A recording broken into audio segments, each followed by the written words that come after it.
Welcome to AV tutorial. ఇక మనకి ఈరోజు ప్రధానంగా ఆంధ్రప్రదేశ్ రాష్ట్రానికి సంబంధించి జాబ్ మేళకు నిధుల కొరత ఇక ఏపీపీఎస్సికి సంబంధించి ఇక్కడ రావడం జరిగిందనమాట. ఇక ప్రభుత్వ ఉద్యోగుల భర్తీ చేసే పబ్లిక్ సర్వీస్ కమిషన్ నిధుల కొరత వేధిస్తుంది. ఇక 2022-23 ఈ యొక్క ఆర్థిక సంవత్సరంలో భర్తీ చేసేటువంటి ఉద్యోగుల ప్రక్రియ నిధులు చాలే పరిస్థితి లేదని ఏపీపీఎస్సీ అధికారులు అయితే ఇక్కడ అసహనం వ్యక్తం చేయడం జరిగింది.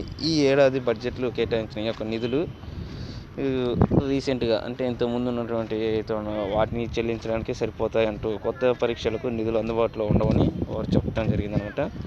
ఈ ఏడాది పలు ఉద్యోగ పరీక్షల నిర్వహణకు 23 కోట్లు అవసరం ఉంటుందని ఏపీపీఎస్సీ అయితే చెప్పడం జరిగింది. గత ఏడాది ఇచ్చిన నోటిఫికేషన్లకు సంబంధించి ఈ ఏడాది అనేక పరీక్షలు నిర్వహించాల్సి ఉంది.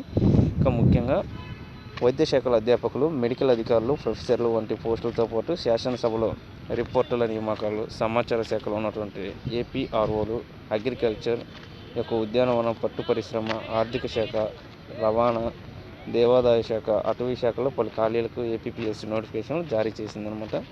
సో ఇవి ఈ ఏడాది పరీక్షల ద్వారా భర్తీ చేయాల్సి ఉంటుంది.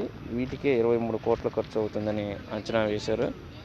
ఇక అదేవిధంగా గతంలో పలు సంస్థల అవసరాల కోసం ఖర్చు చేసిన బకాయిలకి సంబంధించి ఇక్కడ ఉంది. వాటికి 45 కోట్లు అవసరం ఉంటుందని, అదేవిధంగా గ్రూప్ 1 పోస్టులు కూడా నోటిఫికేషన్ ఇచ్చారు రీసెంట్గా అనమాట.